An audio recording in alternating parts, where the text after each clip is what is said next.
ಕರ್ತವ್ಯದಲ್ಲಿ ಇದ್ದಂತಹ ಟ್ರಾಫಿಕ್ ಪೊಲೀಸರಿಗೆ ಆವಾಜ್ ಬಿದ್ದಿದೆ ಎಫ್ಐಆರ್. ಡ್ರಿಂಕ್ ಅಂಡ್ ಡ್ರೈವ್ ಪ್ರಕರಣ ಇದು. ಪರಿಶೀಲನೆಯ ಸಂದರ್ಭದಲ್ಲಿ ಮಾತಿನ ಚಕಮಕಿ ನಡೆದಿದೆ. ಆವಾಗ ಆವಾಜ್ ಹಾಕಿದ್ದಾರೆ. ಕಾರು ಚಾಲಕನನ್ನ ಊದಲು ಹೇಳಿದಾಗ ನಿರಾಕರಿಸಿರುವ ಕಾರು ಚಾಲಕ ಈ ಸಂದರ್ಭದಲ್ಲಿ ನಡೆದಿರುವಂತಹ ಘಟನೆ ಇದು. ಕಾರಿನಿಂದ ಕೆಳಗೆ ಇಳಿದು ಟ್ರಾಫಿಕ್ ಪೊಲೀಸರ ಮೇಲೆ ದರ್ಪ ತೋರಿಸಿದ್ದಾರೆ. ಕಾರು ಚಾಲಕ ಕೆಳಗೆ ಇಳಿತಾ ಇದ್ದಂತೆ ಕಾರಿನಲ್ಲಿದ್ದಂತಹ ಆರೋಪಿಗಳು ಪೊಲೀಸರ ಮೇಲೆ ದಾಂಧಲೆ ನಡೆಸಿದ್ದಾರೆ. ಈ ಒಂದು ದೃಶ್ಯಗಳಲ್ಲಿ ನೋಡಬಹುದು. ಪೊಲೀಸರನ್ನ ಎಳೆದಾಡಿ ಅವಾಚ್ಯ ಶಬ್ದಗಳಿಂದ ನಿಂದಿರುವ ಆರೋಪ ಇದೀಗ ಕೇಳಿ ಬರ್ತಾ ಇದೆ. ಕರ್ತವ್ಯಕ್ಕೆ ಅಡ್ಡಿ ಮತ್ತು ಸಾರ್ವಜನಿಕವಾಗಿ ಅವಮಾನ ಮಾಡಿರುವ ಹಿನ್ನೆಲೆ ಪ್ರಕರಣ ದಾಖಲಾಗಿದೆ. A1 ಆರೋಪಿ Kishore, A2 Pratap, A3 Raghunandan, A4 Karthik ಮೇಲೆ ಇದೀಗ ಎಫ್ಐಆರ್ ದಾಖಲಾಗಿದೆ. ಟ್ರಾಫಿಕ್ ಪೊಲೀಸರು ನೀಡಿರುವಂತಹ ದೂರಿನ ಮೇರೆಗೆ ಎಫ್ಐಆರ್ ದಾಖಲಾಗಿದೆ. ಬೆಂಗಳೂರು ಗ್ರಾಮಾಂತರ ಜಿಲ್ಲೆ ದೇವನಹಳ್ಳಿ ಬೈಪಾಸ್ನಲ್ಲಿ ನಡೆದಿರುವಂತಹ ಘಟನೆ ಇದು.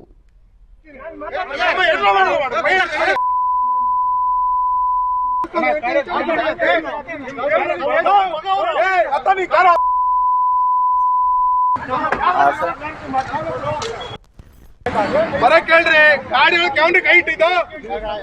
ಗಾಡಿ ಒಳಗೆ ಯಾವನ ಇಟ್ಟಿದ್ ಕೈ? ಬರ ಇಲ್ಲ.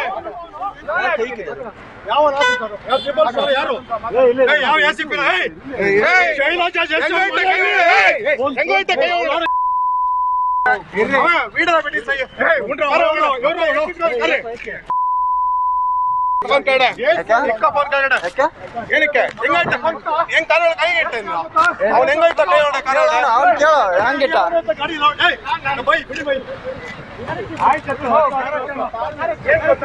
ಗಾಡಿ ಓಡಿಸ್ತಾ ಇದ್ದೀನಿ.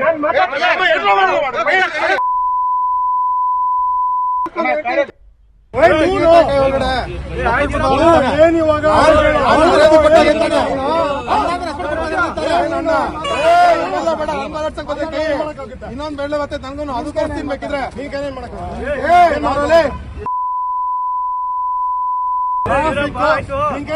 ನಾನು ಡ್ರೈವರು ಚೆಕ್ ಮಾಡ್ರಿ. ವೈಟ್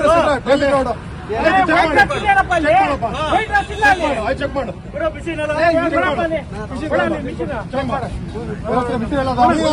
ನೀನು ಟ್ರಾಫಿಕ್ ಕೀ ತಗೊಂಡ್ ಬಂದ ಯಾವನು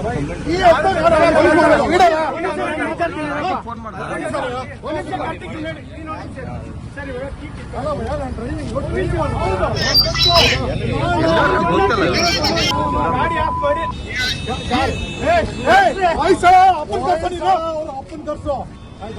ಗಾಡಿ ಹಾಕಿತ್ಕಂತೀಯ, ಗಾಡಿ ಯಾಕೆ ಆಫ್ ಮಾಡ್ತೇನೆ ನೀನು? ಯಾರು ಕೀ ಕಿತ್ಕೊಂಡಿಲ್ಲ? ಯಾರು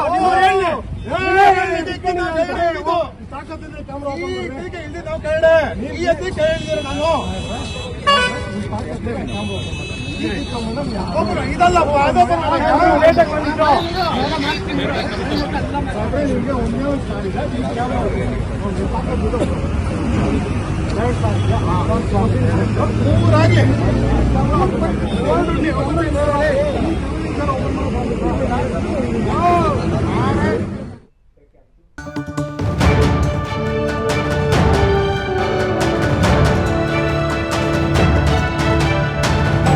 ರಾಜ್ ನ್ಯೂಸ್ ಕನ್ನಡ.